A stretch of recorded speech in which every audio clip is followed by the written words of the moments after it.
sembah Dia, saudara, sembah Dia. Sembah Dia. Ora bagana kata karalabaya natasyanda karalabaya. Sabogena kata ora bagana kata karalabaya manatasyanda karalabaya. Diri Dia manaralabaya manakata karalabaya manatasyanda karalabaya. Sabogena naralana sindiri Dia naralabaya. Mari sembah Dia, saudara, dari rumah-rumah saudara. Buat pesta di rumah-rumah saudara malam hari ini. Buat pesta di setiap keluarga, yaitu dengan menaikkan pujian dan penyembahan kepada Allah malam ini. Ora bagana senangkan Tuhan malam hari ini. Tuhan hadir di tengah-tengah kita. Tuhan hadir di rumah-rumah saudara. Ora bagana kata kalau bala-bala yarana batanda. Ura gabara kata ora mana kasih. Oh ya mana tandira lalabaya mana syantara. Engkau yang menjamah tiap pribadi yang hadir malam ini. Engkau yang menjamah tiap keluarga ya Tuhan. Engkau yang mencurahkan kasih-Mu atas tiap rumah tangga. Oh ramana kata karalama. Lawatan-Mu sedang terjadi dengan dahsyat atas tiap pribadi, atas tiap keluarga. Kami sangat percaya ya Tuhan, waktu kami dengan datang mencari wajah-Mu, dengan merendahkan diri dan berbalik dari jalan-jalan kami yang jahat, maka Engkau pasti memulihkan kami. Oh, Engkau pasti memberkati kami. Engkau mengampuni segala dosa-dosa kami, pelanggaran, kesalahan-kesalahan kami. Kami datang dengan kerendahan hati kami. Kami minta ampun di hadapan Tuhan untuk segala dosa, pelanggaran, kesalahan, segala sesuatu yang tidak berkenan di hadapan Tuhan. Biar malam hari ini pengampunan dari Allah terjadi atas kami, pribadi maupun keluarga. Dan darah Yesus membasuh jiwa dan tubuh kami. Akhir kami semua. Terima kasih Tuhan. Oh, terima kasih Kau menjadikan kami bencana-Mu malam ini. Dan Kau akan mencurahkan berkat berlimpah-limpah. Engkau akan mencurahkan pengurapan. Engkau akan memberikan kesembuhan, kelepasan, pertolongan. Oh, kekuatan yang baru, sukacita, damai sejahtera, kesehatan yang prima. Orang mana kata karalama natasyanda karalama.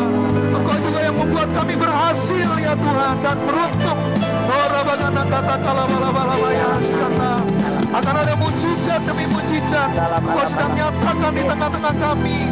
Orang bagana kata karalama ya syata karalama ya ma. Terima kasih ya Tuhan. Kasih-Mu dahsyat atas kami. Kasih-Mu besar ya Tuhan. Terima kasih Tuhan. Oh Rabagana kata karala urapi kami semua yang ada di rumah-rumah. Oh bersama dengan keluarga kami, urapi kami. Oh Rabagana kata kalabala. Oh Rabagana kata karala mana. Biar Kau juga mengajar kami malam ini melalui firman-Mu ya Tuhan. Firman-Mu adalah kehidupan bagi kami. Oh ramana tandara lalama natasyanda karalama. Firman-Mu yang menyatakan mujizat di tengah-tengah kami. Firman-Mu yang membebaskan kami. Oh ramana tandara. Firman-Mu yang membuat kami berhasil dan beruntung. Oh ramana kata karalama ya manatasyanda karalama. Biar juga malam hari ini takut akan Tuhan memenuhi kami semua. Takut akan Tuhan penuhi kami. Oh ramagana kata kalabala syanda karalama. Terima kasih Tuhan. Bersyukur Kau sangat baik bagi kami. Kami ambil bagian yang terbaik seperti Maria. Duduk tenang di bawah kaki Tuhan. Meninggalkan kegiatan-kegiatan yang lain. Dan hanya memandang wajah Tuhan. Dan memperhatikan apa yang mau Tuhan sampaikan.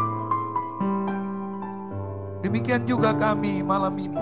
Itu yang kami lakukan saat ini. Penuhi kami dengan firman. Buat firman-Mu menjadi sederhana dan kami mengerti. Dan terlebih dari itu, kami lakukan dalam hidup kami setiap hari. Terima kasih Tuhan. Terima kasih Tuhan. Berfirmanlah bagi kami. siap menerima firman. Dalam nama Tuhan Yesus. Yang percaya sama-sama katakan amin. Haleluya. Haleluya. Puji Tuhan. Malam hari ini kita masih bicara tentang takut akan Tuhan. Ya. Kita masih bicara tentang takut akan Tuhan.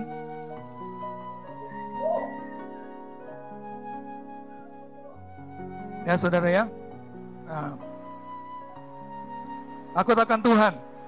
Saya ulang dulu apa yang saya sampaikan minggu lalu. Ya, untuk mengingatkan aja saudara apa yang saya sampaikan minggu lalu. Saya ulang lagi sedikit. Ya, di awal. Nah, kalau saudara yang ikut minggu lalu dan saudara masih ingat, ini beberapa hal yang kita sampaikan. Ya, saudara. Yang pertama kita bicara tentang definisi. Ya, takut akan Tuhan, definisi. Ada 4 ya, kalau saudara masih ingat ada 4 definisi takut akan Tuhan. Ya, saudara ya. Ini ya. Ada 4. Yang pertama memang takut akan Tuhan itu bicara ngeri, gentar akan kebesaran Tuhan yang dahsyat. Ya, saudara. Jadi harus ada rasa ngeri, gentar karena demonstrasi kedahsyatan Tuhan, terutama di Perjanjian Lama ya. Karena Allah itu Maha Kuasa, begitu dahsyat, Maha Kudus, Maha Hadir, Maha Tahu.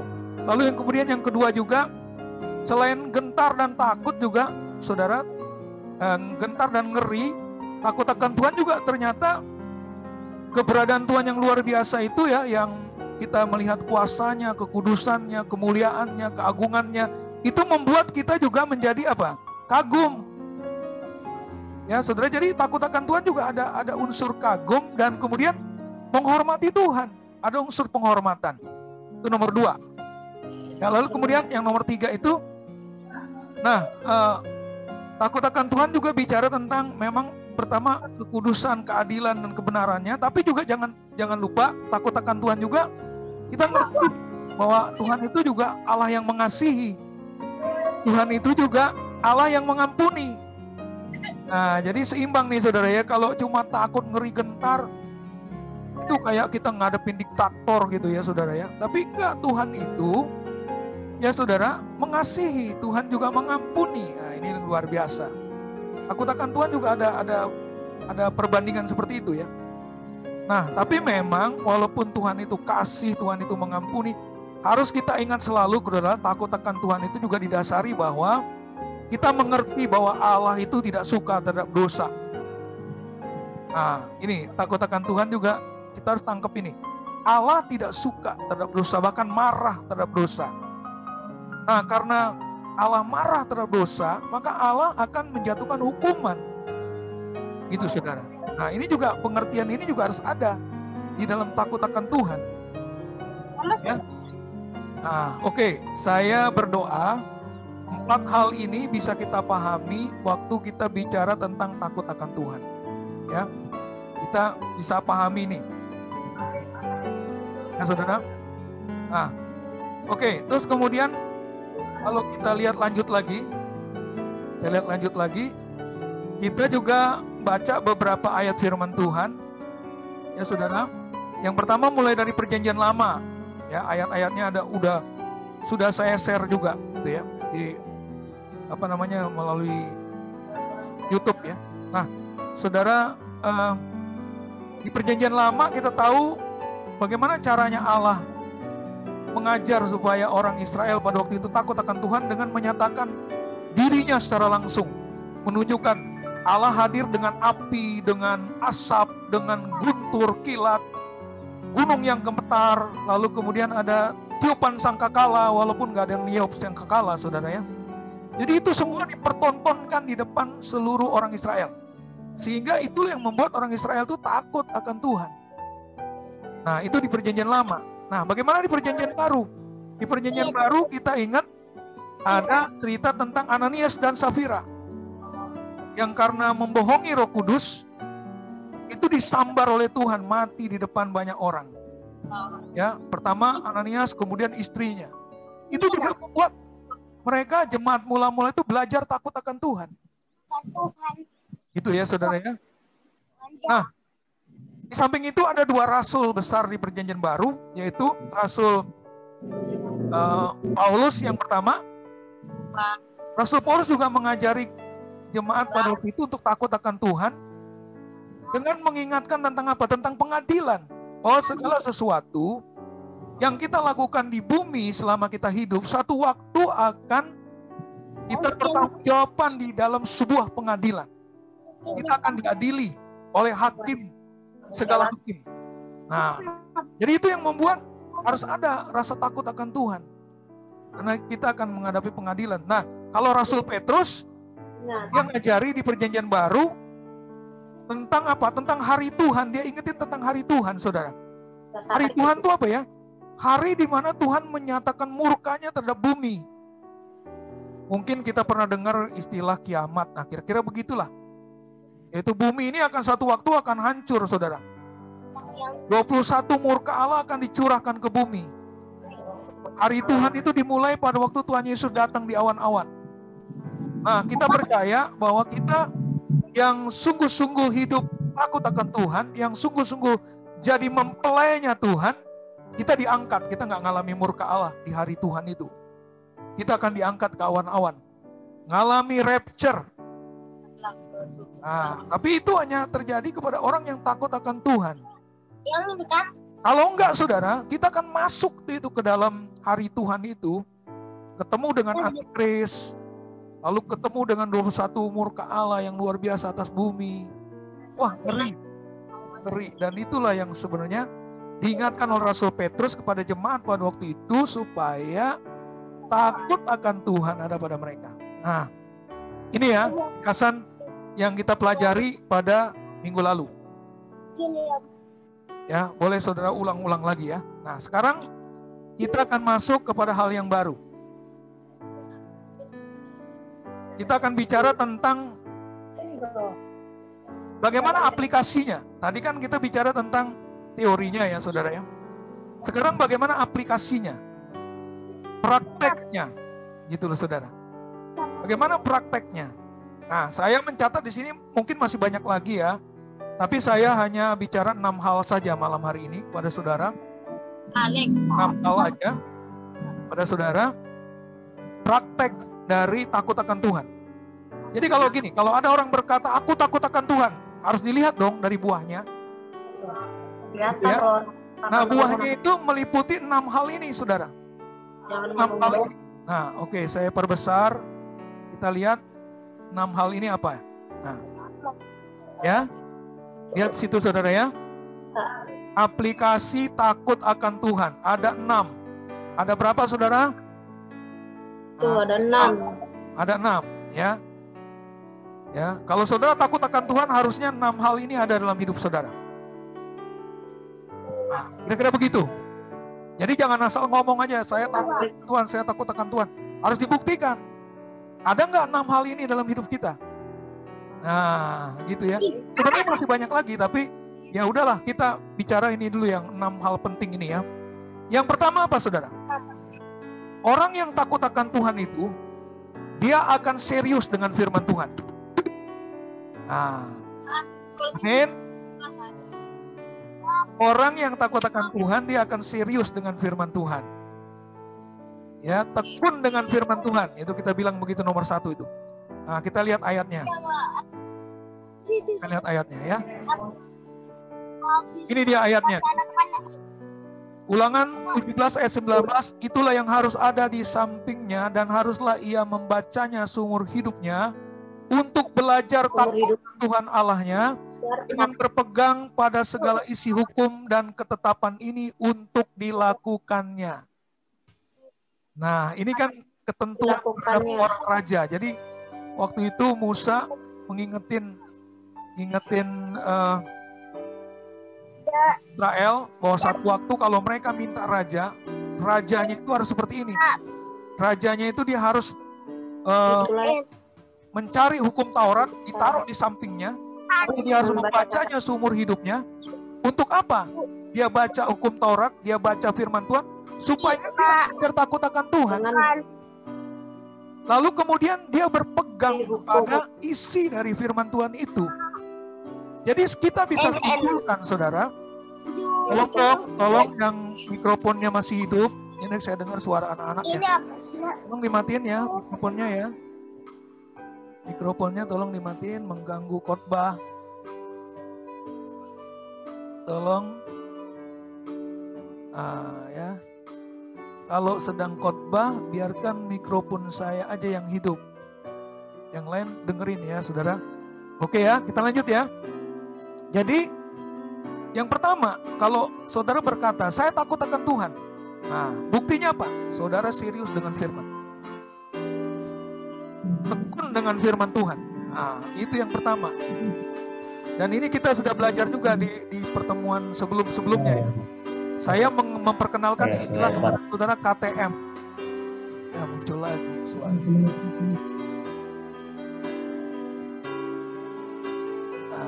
Oke, puji Tuhan. Ya, baik. Ya, jadi saudara, itu yang pertama. Jadi prakteknya bagaimana? Kalau saudara dan saya adalah orang yang takut akan Tuhan, pasti saudara dan saya itu membaca dan merenungkan firman setiap hari. Lalu kemudian hidup kita pasti akan kita sesuaikan dengan firman itu. Begitu saudara. Ini yang pertama, yang paling penting kalau kita bicara takut akan Tuhan.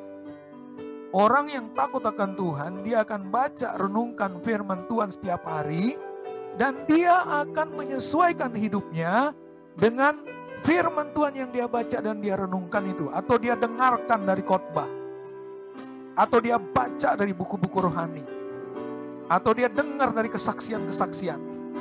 Dia akan menyesuaikan hidupnya dengan firman Allah.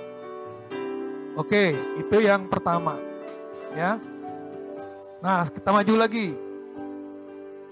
Sekarang yang kedua, apa cirinya orang yang takut akan Tuhan itu yang kedua? Kejar ibadah. Nah, itu dong. Iya dong.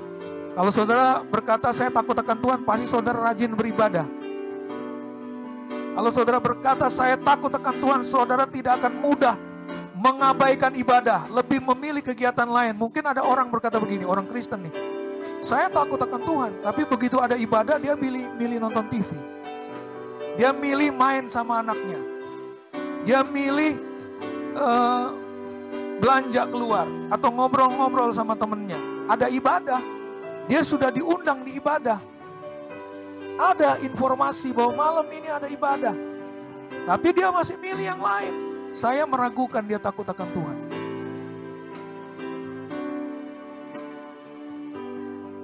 Saya bersyukur untuk saudara yang hadir malam ini ya. Saya berterima kasih Tuhan yang menjamah dan memilih saudara.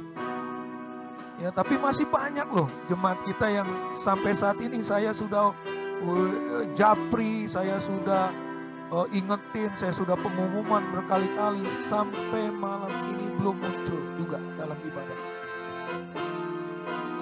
Masih banyak, dan masih banyak yang gak hadir daripada yang hadir. Nah, dari sini kelihatan kualitas kita itu ya, kita takut akan Tuhan atau enggak sih? Ya. Kalau orang takut akan Tuhan, dia kejar ibadah. Nah, mari kita lihat firman-Nya. Ya, ini dia. Ulangan 6 ayat 13, engkau harus takut akan Tuhan Allahmu, kepada Dia haruslah engkau beribadah. Nah, itu loh. Orang yang takut akan Tuhan tuh dia akan beribadah kepada Tuhan. Ibadah kita kan ada ibadah hari Minggu, ibadah raya, gabung dengan Modern Land. Ada ibadah kebaktian tengah minggu, kalau nggak hari Rebo, hari Kamis. Ada ibadah di dalam kul. Ada ibadah doa fajar. Ada ibadah yud, gitu saudara ya. Nah, pokoknya kalau saudara dengar ibadah, kejar. Itu tandanya kita takut akan Tuhan. Karena kan saudara tahu nggak? Kalau kita beribadah itu, siapa sih yang undang saudara datang beribadah? Bukan saya, saudara. Yang paling utama yang mengundang saudara hadir dalam ibadah itu Tuhan sendiri. Jadi setiap ibadah itu pasti ada undangan Tuhan. Saudara diundang Tuhan, ditunggu Tuhan. Benar. Siapa sih yang lebih rindu bersekutu, Tuhan atau saudara? Tuhan lebih rindu bersekutu dengan umatnya. Tuhan yang tunggu-tunggu, kapan ini anak-anakku ini datang mencari aku dalam ibadah. Tuhan, saudara. Makanya saya berani pastikan, kita itu diundang Tuhan. Kita itu ditunggu Tuhan. Gitu dalam ibadah. Benar. Ya. Engkau harus takut akan Tuhan Allahmu, kepadanya haruslah engkau beribadah. Nah, 2 kali ya, saudara ya. Oke, sekarang yang ketiga, apa aplikasinya? Apa aplikasinya?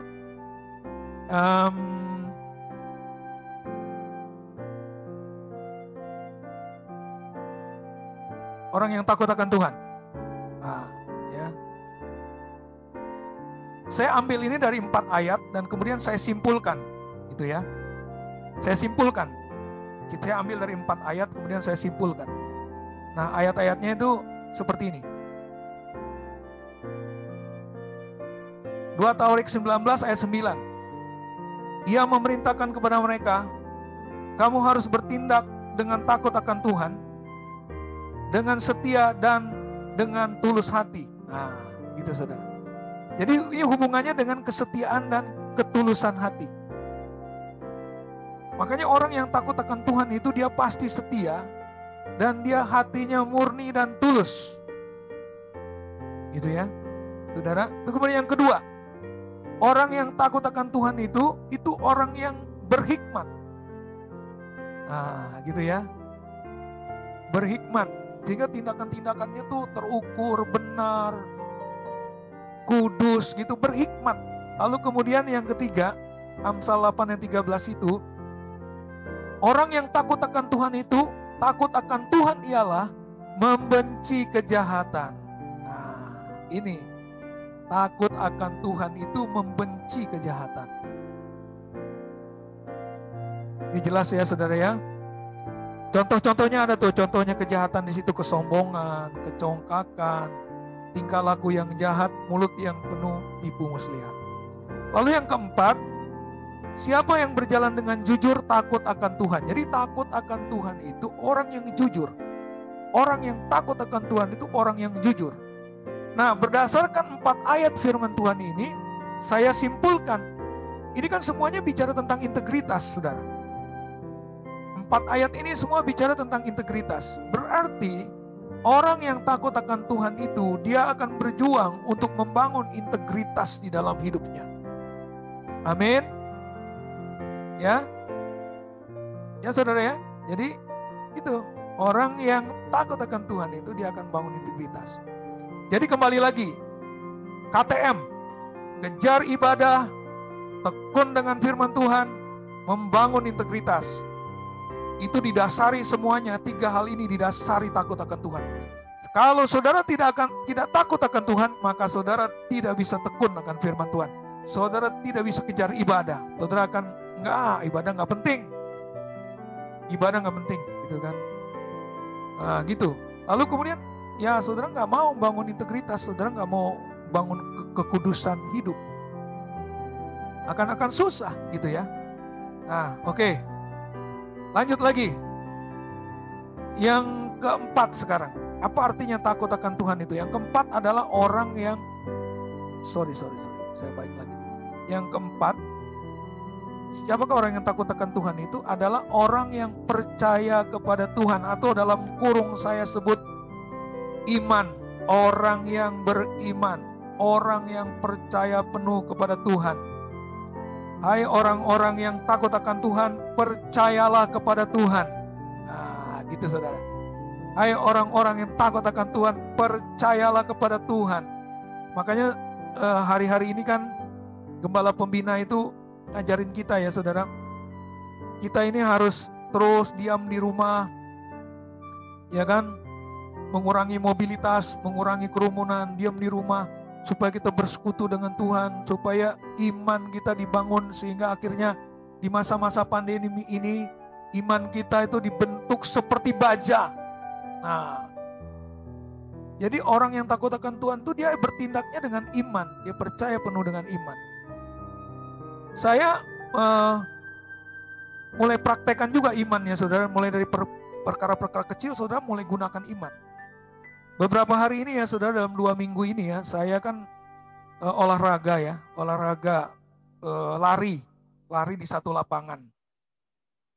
Saudara ya, saya lari ya, jam-jam saya olahraganya agak siang saudara, jam-jam 10-an, karena supaya ngambil matahari yang katanya kan kalau jam 10 ke atas matahari itu bagus ya untuk vitamin D-nya ya. Untuk juga supaya kita punya imunitas yang kuat ya. Saya olahraga itu antara mulai jam-jam 10 lah gitu ya.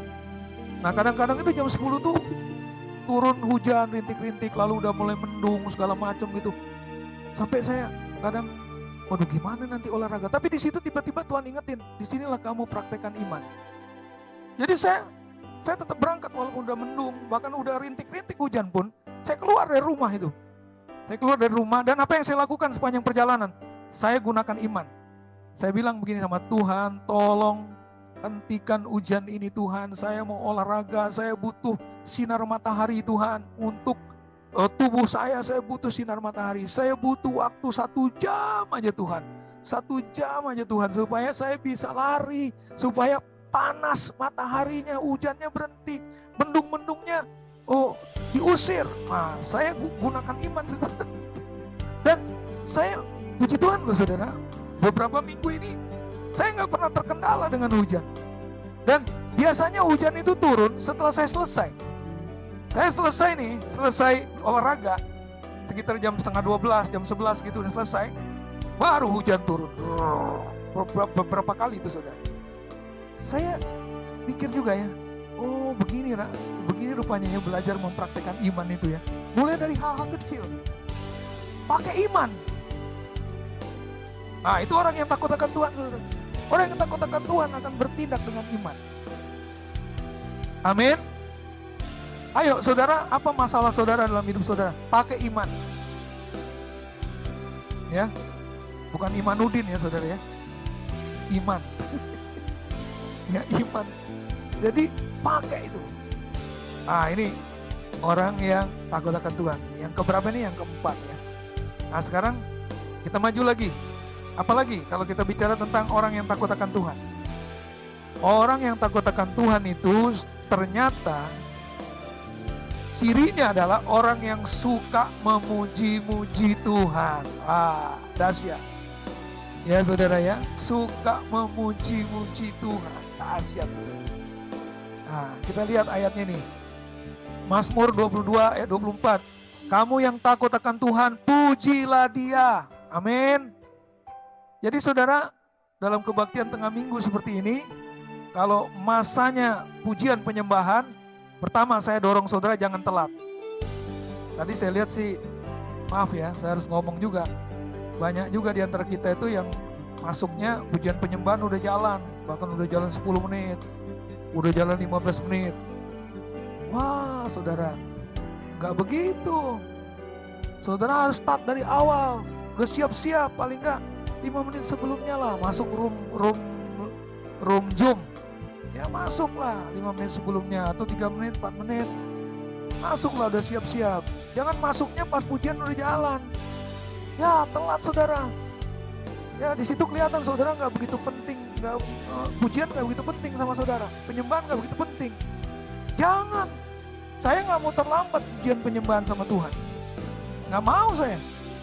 Harus hadir. Di saat pujian dimulai, di situ saya ada. Karena saya orang yang suka muji Tuhan. Rasanya rugi gitu kalau ketinggalan pujian penyembahan itu. Bener, rugi saudara. Nah ciri orang yang takut akan Tuhan itu, dia suka memuji Tuhan. Jadi saya dorong saudara, pertemuan-pertemuan kita berikutnya jangan telat. Begitu pujian dimulai, saudara sudah hadir di situ. Gitu kan? Tunjukkan bahwa saudara suka pada pujian. Kan kita kalau suka sesuatu kan nggak mau kita telat kan? Dapatnya kan kurang gitu kan? Kan kalau saudara masuk 10 menit kemudian, saudara udah berkurang itu pujian penyembahannya sama Tuhan. Kurang 10 menit. Rugi kan? Kira-kira. Nah, itulah saya dorong saudara ya. Oke, ini yang keberapa nih? Kelima. Ya. Ayo, muji Tuhan sungguh-sungguh. Oke, terus kemudian yang keenam. Yang keenam ternyata hubungannya dengan perpuluhan. Saudara, hubungannya dengan perpuluhan yang keenam, dengan memberi. Gitu ya. Benar, ini ada ayatnya nih, Saudara. Ya. Ulangan 14 ayat 22 dan 23. Haruslah engkau benar-benar mempersembahkan 1/10 dari seluruh hasil benih yang tumbuh di ladangmu tahun demi tahun. Nah, ini perintah firman Tuhan kepada orang Israel ya. Orang Israel itu setelah dia nanti menempati tanah Kanaan dan dia berladang berternak di sana, dia harus bawa persembahan persepuluhan di hadapan Tuhan Allahmu di tempat yang dipilihnya untuk membuat namanya diam di sana. Haruslah engkau memakan persembahan persepuluhan dari gandummu, dari anggurmu, dan minyak, ataupun dari anak-anak sulung lembu sapimu dan kambing dombamu. Supaya apa? Supaya engkau belajar untuk selalu takut akan Tuhan. Jadi memberikan persembahan persepuluhan itu sebenarnya tanda bahwa kita takut akan Tuhan. Supaya engkau belajar untuk selalu takut akan Tuhan. Jadi waktu ngomong persembahan persepuluhan itu, Tuhan ingetin. Disitulah kita belajar takut akan Tuhan itu. Dari keuangan kita. Berani gak kita percayakan sama Tuhan? Ya saudara ya. Ya memang di masa itu persepuluhan itu tidak hanya dibagi tapi bisa juga dipakai untuk makan bersama. Di situ dikatakan dibawa untuk makan bersama, selain diberi kepada orang Lewi gitu ya, atau dibawa ke bait Allah pada waktu itu, tapi juga bisa dipakai untuk makan bersama-sama. Ya, saudara. Nah, itu belajar takut akan Tuhan dengan memberi persepuluhan itu. Makanya saya simpulkan yang keenam ini tanda seorang itu takut akan Tuhan, dia berani memberi persepuluhan.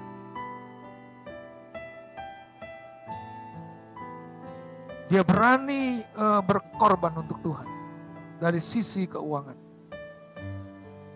Puji Tuhan. Oke, lengkaplah sudah 6 hal ini ya. Nah, saya baik lagi. Ada berapa tadi? Ada 6 ya. Ada 6. Saya sekali lagi tunjukin nama saudara. Ini ada 6 ya, jangan lupa ya.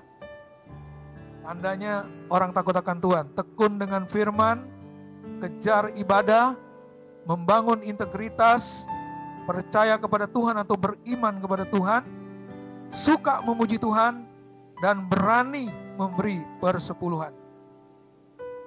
Itu termasuk ciri-ciri orang yang takut akan Tuhan. Puji Tuhan. Waktu saudara berjuang untuk melakukan 6 hal ini dan 6 hal ini, saudara lakukan dengan sungguh-sungguh dalam hidup saudara. Maka yang berikutnya baru kita bicara, apa berkatnya bagi orang yang takut akan Tuhan. Ya, apa sih berkatnya bagi orang yang takut akan Tuhan? Kita lihat.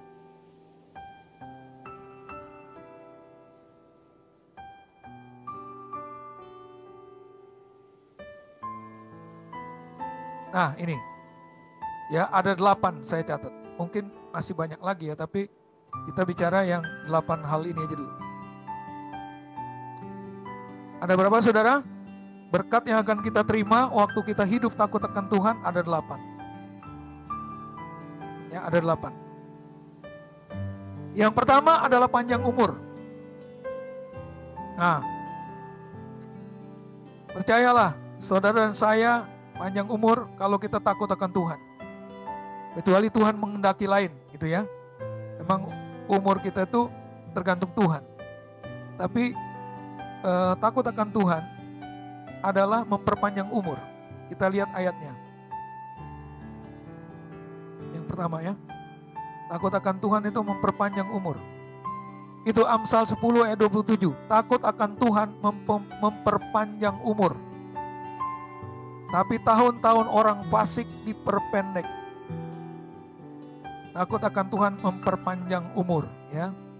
Mau panjang umur saudara? Ya pasti kita mau dong ya.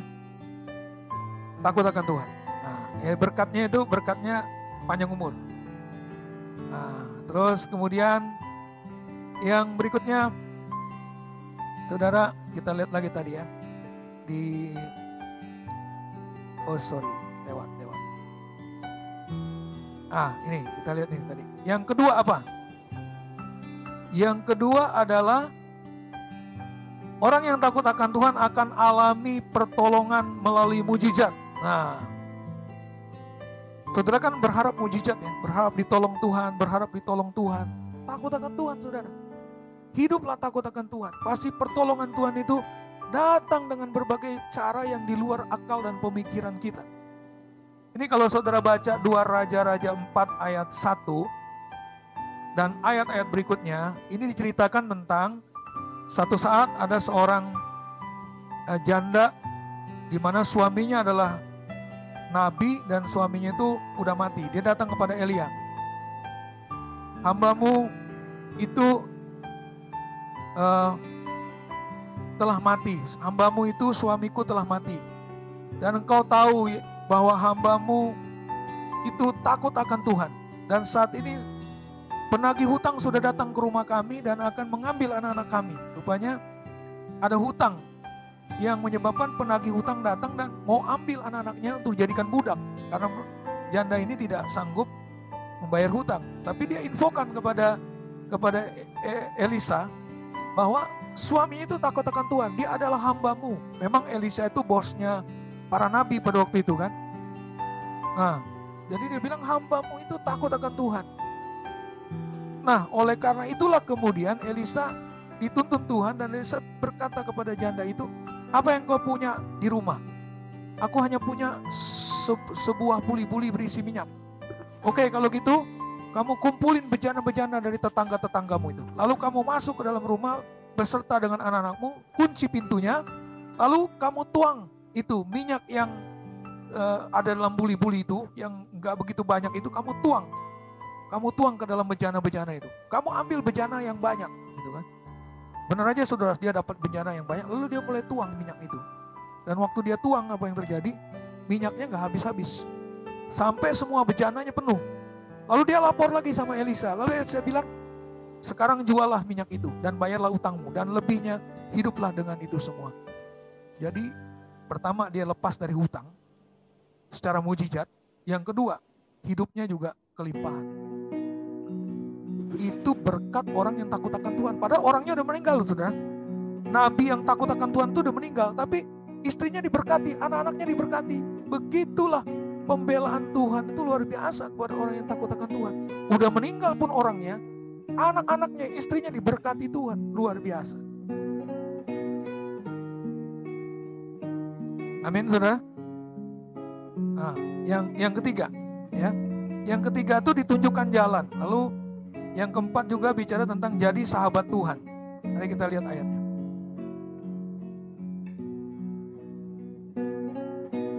Nah ini kan, siapakah orang yang takut akan Tuhan? Kepadanya Tuhan menunjukkan jalan yang harus dipilihnya. Orang itu sendiri akan menetap dalam kebahagiaan dan anak cucunya akan mewarisi bumi. Tuhan bergaul karib dengan orang-orang yang takut akan Dia dan perjanjiannya diberitahukannya kepada mereka. Jadi orang yang takut akan Tuhan itu ditunjukkan jalan oleh Tuhan. Ditunjukkan jalan. Kalau nggak salah saya pernah bersaksi kepada saudara ya tentang anak kami yang ketiga Jevanya. Waktu itu dia mau masuk SMA.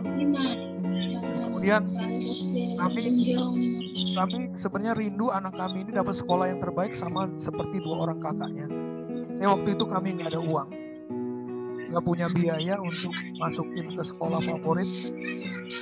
Tapi nggak tahu tiba-tiba ada hikmat dari Tuhan.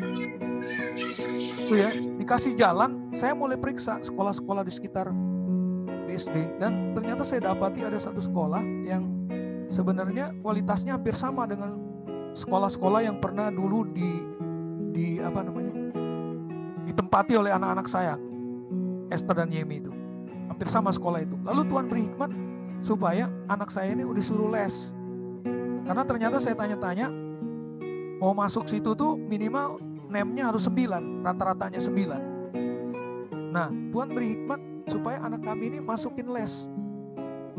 Lalu dia les, kita kumpulin uang, ada uang gitu ya, cukup uang untuk bayar les. Udah bayar les aja, gitu kan. Dan benar aja saudara, terus kemudian pada waktu dia tes, dia ikut ujian nasional, rata-rata nilainya 9. Lalu kita daftar di sekolah itu, diterima. Tidak ada biaya sepeser pun, uang masuk segala macam nggak ada. Dulu kakak-kakaknya mau masuk sekolah favorit itu keluar uang jutaan. Ini mau masuk dia sekolahnya, dan sekolahnya hampir sama dengan sekolah kakak-kakaknya, tidak perlu keluar biaya. Dahsyat. Tuhan kasih jalan keluar.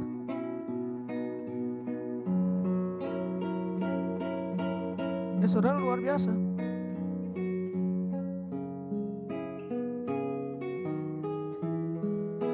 Saya nggak tahu masalah apa yang ada dalam hidup saudara. Saya yang mau bilang, takutlah akan Tuhan. Sehingga selalu ada jalan dari Tuhan. Amin saudara. Bahkan dikatakan nih, anak cucunya akan mewarisi bumi. Itu ayat berapa itu ya? Ayat 13 ya saudara ya. Anak cucunya akan mewarisi bumi. Gak akan minta-minta anak-anak kita kalau kita takut akan Tuhan. Akan mewarisi bumi. Itu artinya berhasil hidupnya saudara. Kalau dia kuliah, kuliahnya berhasil. Dia dapat universitas yang baik. Dia dapat ranking-ranking yang baik. Kalau dia dapat pekerjaan yang baik. Mewarisi bumi. Bahkan ada ayat yang lain berkata, anak cucunya perkasa di bumi. Saya hanya mau bilang kepada saudara, ayo takut akan Tuhan. Ya, hiduplah takut akan Tuhan. Lalu dikatakan juga menjadi sahabatnya Tuhan. Tuhan bergaul karib dengan orang yang takut akan Tuhan.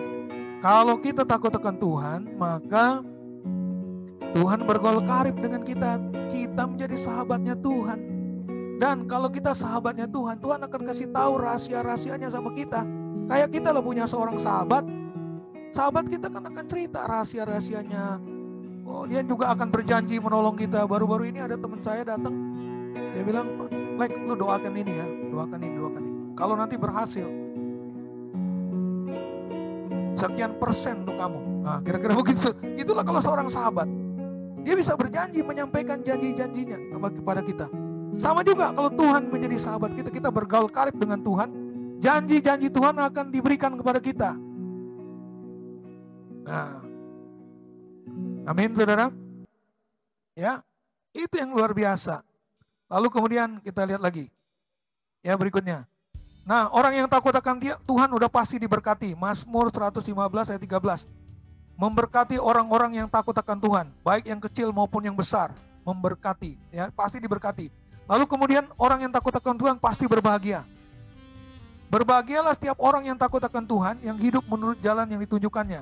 Apabila engkau memakan hasil jerih payah tanganmu, berbahagialah engkau, dan baiklah keadaanmu. Istrimu akan menjadi seperti pohon anggur yang subur dalam rumahmu, anak-anakmu seperti tunas pohon zaitun di sekeliling mejamu. Sesungguhnya demikianlah akan diberkati orang laki-laki yang takut akan Tuhan. Wah, luar biasa berkatnya. Pokoknya kalau kita ini menjadi keluarga yang takut dengan Tuhan, berkat atas keluarga, atas rumah tangga itu luar biasa.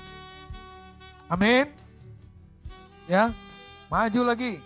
Ya, apalagi yang terjadi dengan orang yang takut akan Tuhan. Dalam takut akan Tuhan ada ketentraman yang besar, bahkan ada perlindungan bagi anak-anaknya. Jadi orang yang takut akan Tuhan itu ada ketentraman, ada perlindungan. Amin. Lalu berikutnya lagi, ganjaran kerendahan hati dan takut akan Tuhan adalah kekayaan, kehormatan, dan kehidupan. Kekayaan juga Tuhan janjikan sama kita. Kehormatan juga. Dan kehidupan. Ini bicara umur panjang juga ya. Umur panjang. Sama seperti yang tadi. Kesehatan. Bicara kesehatan juga. Ya kan? Nah. Jadi saudara. Baik ya, saya ulang lagi. Ada 8 ya. Ada 8. Berkat yang akan keterima. Saya berdoa 8-8-nya menjadi milik saudara. Ya, amin. 8-8-nya terjadi dalam hidup saudara. Saudara panjang umur, saudara mengalami pertolongan Tuhan melalui mujizat, saudara mendapatkan jalan keluar, saudara menjadi teman sahabatnya Tuhan dan janji-janji Tuhan diberikan kepada saudara, saudara diberkati Tuhan secara luar biasa sampai anak cucunya berkasa di bumi tadi. Oh ya, terus kemudian saudara berbahagia. Saudara juga mengalami ketentraman dan perlindungan, dan saudara menerima kekayaan, kehormatan, dan kehidupan. Siapa yang gak mau? Pasti kita mau menerima ini semua. Puji Tuhan. Ya, saya kira itu yang bisa saya share kepada saudara. Ya.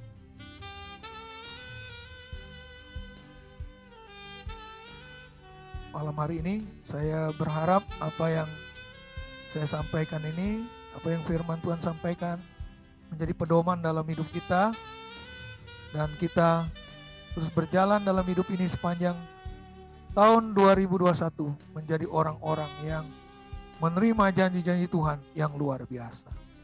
Puji Tuhan ya.